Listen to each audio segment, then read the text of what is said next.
दोस्तों, अगर आप चैनल पे नए हैं तो कहानी के पिछले भागों को ज़रूर पढ़िए। इधर कार्तिक आरव को खुश देखकर पूछता है, किसका कॉल था आरव, जो तू इतना खुश हो गया? आरव, बताऊंगा तो तू भी खुशी से उछल पड़ेगा। कार्तिक, अच्छा ऐसा क्या है, जल्दी बता। तब आरव खुश होते होते हुए बोलता है, आनंद अंकल का कॉल था। यह सुनकर कार्तिक और पूजा तुरंत खड़े हो जाते हैं। क्या, आनंद अंकल का कॉल था? आरव, हाँ यार, और तुझे पता है कार्तिक, वो कल इंडिया आ रहे हैं।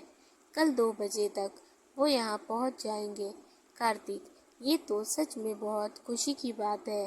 पूजा, हाँ यार, सच में ये तो गुड न्यूज़ है। आरव, मुझे तो सच में यकीन ही नहीं हो रहा कि इतने सालों बाद वो इंडिया वापस आ रहे हैं। मैं उनसे मिलने के लिए बहुत एक्साइटेड हूँ। कुणाल और शालिनी भी ये सुनकर बहुत खुश होते हैं। कुणाल, हमें भी डॉक्टर आनंद से मिलकर बहुत खुशी होगी। कार्तिक से पूछती है, वैसे ये आनंद अंकल कौन है? तब कार्तिक माही को बताता है कि आनंद अंकल अविनाश अंकल के दोस्त हैं। जब आरव छोटा था तब से ही वो आनंद अंकल से बहुत अटैच है। अंकल बहुत अच्छे हैं और पेशे से एक डॉक्टर हैं। आरव 7 साल का था तब उसके मॉम डैड को अक्सर बिजनेस के सिलसिले में बाहर जाना पड़ता था। तब अंकल और उनकी वाइफ ही आरव का ध्यान रखती थी और अंकल की शादी को भी 1 साल से ज़्यादा हो गया था, लेकिन उनके कोई बच्चे नहीं थे, इसीलिए आरव को बहुत मानते थे। तभी कुणाल बोले, हाँ माही बेटा, मैं और शालिनी भी बिजनेस के सिलसिले में जब बाहर जाते थे तब कार्तिक और पूजा को डॉक्टर आनंद के पास छोड़ जाते थे। वो और उनकी वाइफ इन दोनों का भी बहुत अच्छे से ख्याल रखते थे। पूजा मुस्कुराते हुए बोलती है, हाँ माही, वो हम दोनों को भी बहुत मानते थे। कार्तिक, आरव के मॉम डैड आनंद अंकल और उनकी वाइफ अक्सर एक दूसरे के घर आते जाते रहते थे। कहीं घूमने जाते तो साथ में जाते। ये लोग एकदम फैमिली जैसे थे। माही ये सब बहुत गौर से सुन रही थी। तब कार्तिक आगे बोला, फिर एक दिन ऐसा आया कि आनंद अंकल और उनकी वाइफ को अचानक ही रात में कनाडा के लिए निकलना पड़ा। दूसरे दिन आरव उनका बहुत बेसब्री से वेट कर रहा था, पर जब आनंद अंकल और उनकी वाइफ नहीं आए तो वो उदास हो जाता है। तब अविनाश अंकल उसे बताते हैं कि अंकल के डैड को हार्ट अटैक आया था। उनकी हालत बहुत सीरियस थी, इसीलिए उन्हें रातों रात कनाडा के लिए निकलना पड़ा। वो आरव को समझाते हैं, तब आरव समझ जाता है, पर उसकी ये शिकायत ज़रूर रहती है कि अंकल ने उसे एक बार भी कॉल नहीं किया। फिर 3 महीने बाद आनंद अंकल का कॉल आता है। तब वो आरव को सॉरी बोलते हैं और समझाते हैं कि वो उसे कॉल क्यों नहीं कर पाए। आरव समझ जाता है और फिर उसका गुस्सा भी खत्म हो जाता है। तभी माही, लेकिन कार्तिक, आनंद अंकल के कॉल न कर पाने की वजह क्या थी? कार्तिक, एक्चुअली भाभी, उनके डैड की हालत बहुत ख़राब थी। वो हर मुमकिन कोशिश कर रहे थे उन्हें बचाने की, पर फिर भी वह उन्हें बचा नहीं पाए। वो अपने डैड से बहुत प्यार करते थे, इसीलिए उनके जाने से काफ़ी टूट गए थे। इसीलिए उन्हें खुद को संभालने में काफ़ी समय लग गया। बस इसीलिए। यह सब सुनकर माही की आंखों से आंसू आ जाता है। कार्तिक, क्या हुआ भाभी? माही, नहीं कुछ नहीं, बस थोड़ी इमोशनल हो गई यह सब सुनकर। कार्तिक, हाँ भाभी, पर अब सब ठीक हो रहा है। और आरव, उसे देखिए, वो कितना खुश है। माही आरव को देखती है। वो दादू से बात कर रहा था। उसके चेहरे पर अलग ही चमक थी। पता नहीं क्यों, पर आरव को खुश देखकर माही को अच्छा लग रहा था। इधर निशा मिस्टर रजत की केबिन में आती है। मैं आई कम इन सर? रजत, यस कम इन। वो अंदर जाती है। मिस्टर रजत लैपटॉप पर कुछ काम कर रहे थे।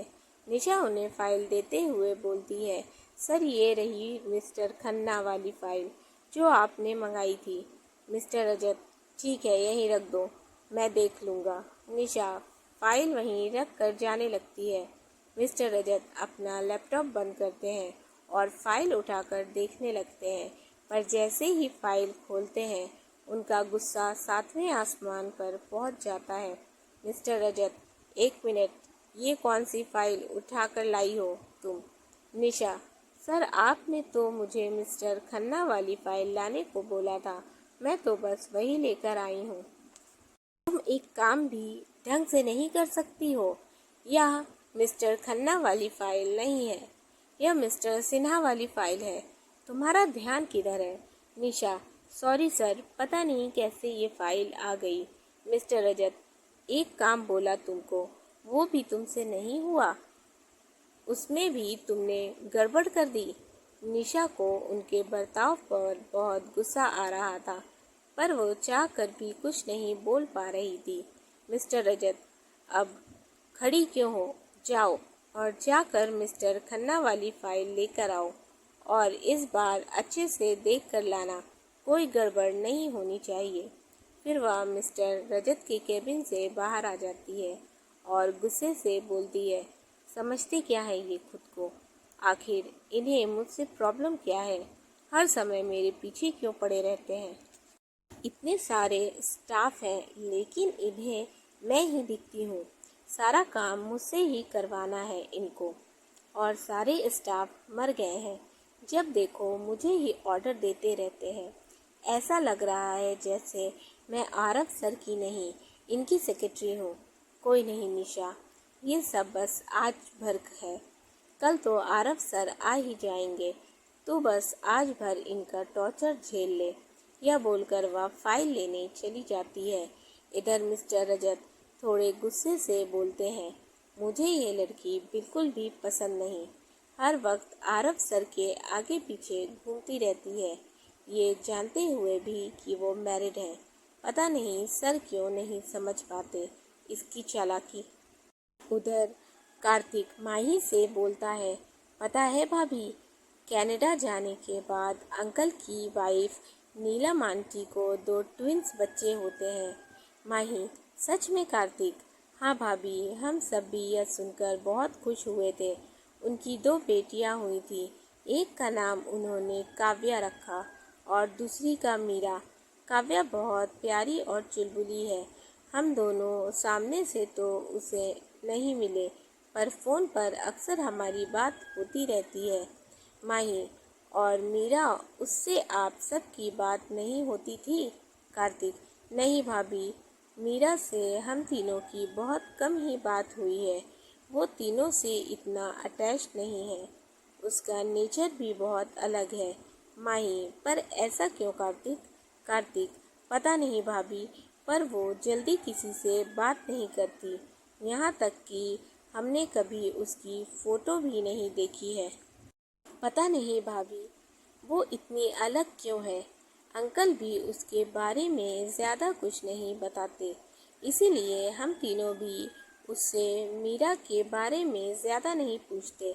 हमें उनके बारे में ज़्यादा कुछ पता भी नहीं, सिर्फ इतना जानते हैं कि वो एक डॉक्टर हैं, और इससे ज़्यादा उनके बारे में हमें कुछ नहीं पता। माही कार्तिक की बातें बहुत ही ध्यान से सुन रही थी। फिर कार्तिक और उसकी फैमिली बहुत देर तक आरव के घर रुकते हैं, खूब बातें करते हैं, अच्छा टाइम स्पेंड करते हैं, और फिर शाम को वो लोग चले जाते हैं। अगली सुबह आरव की आँख 9 बजे खुलती है। वह जब घड़ी देखता है तो तुरंत उठकर बैठ जाता है। ओह नो, 9 बज गए, मैं तो ऑफिस के लिए लेट हो जाऊंगा। वह जल्दी से उठता है और फ्रेश होकर ऑफिस के लिए रेडी हो जाता है। फिर नीचे आकर ब्रेकफास्ट करने लगता है, लेकिन जब वह माही को नहीं देखता तो संदीप से पूछता है, माही कहाँ है? वो अभी तक नीचे नहीं आई ब्रेकफास्ट करने। संदीप, सर मैम ने तो बहुत पहले ही ब्रेकफास्ट कर लिया है।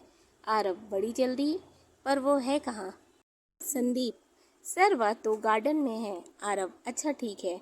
फिर आरव जल्दी जल्दी नाश्ता फिनिश करता है और ऑफिस के लिए निकलने लगता है। जाते जाते वो संदीप से बोलता है, संदीप आज 2 बजे अंकल आ रहे हैं, तो तुम शेफ से बोलकर उनके लिए बढ़िया बढ़िया डिश रेडी करवा देना और कोई गड़बड़ नहीं होनी चाहिए। Sandeep, okay sir. फिर आरव जैसे ही बाहर आता है तो देखता है कि माही गार्डन में बैठी फूलों को देखकर मुस्कुरा रही थी, पर जैसे ही माही की नज़र आरव पर पड़ती है वह तुरंत आरव के पास आती है। माही, मिस्टर आरव आप ऑफिस जा रहे हैं तो प्लीज़ मुझे भी ले चलिए। आरव चौंकते हुए बोलता है, तुम्हें मेरे ऑफिस क्यों जाना है? माही, अरे मुझे आपके ऑफिस थोड़ी नहीं जाना, मैं क्या करूँगी आपके ऑफिस जाकर? आरव, तो तुम्हें कहाँ जाना है? माही, मुझे कुछ सामान चाहिए था तो इसीलिए मॉल जाना है। बस आप मुझे मॉल तक छोड़ दीजिए प्लीज़। आरव, मैं तुम्हें ड्राइवर दिख रहा हूँ क्या जो तुम्हें मॉल तक छोड़ूं? और वैसे भी कहीं जाने की ज़रूरत नहीं है। तो अगर आपको कहानी अच्छी लग रही है, वीडियो पसंद आया तो वीडियो को लाइक कर दीजिएगा, चैनल को ज़रूर सब्सक्राइब कर लीजिए और अपनी फीडबैक हमारे साथ शेयर करते रहिएगा। Thank you for watching and keep supporting.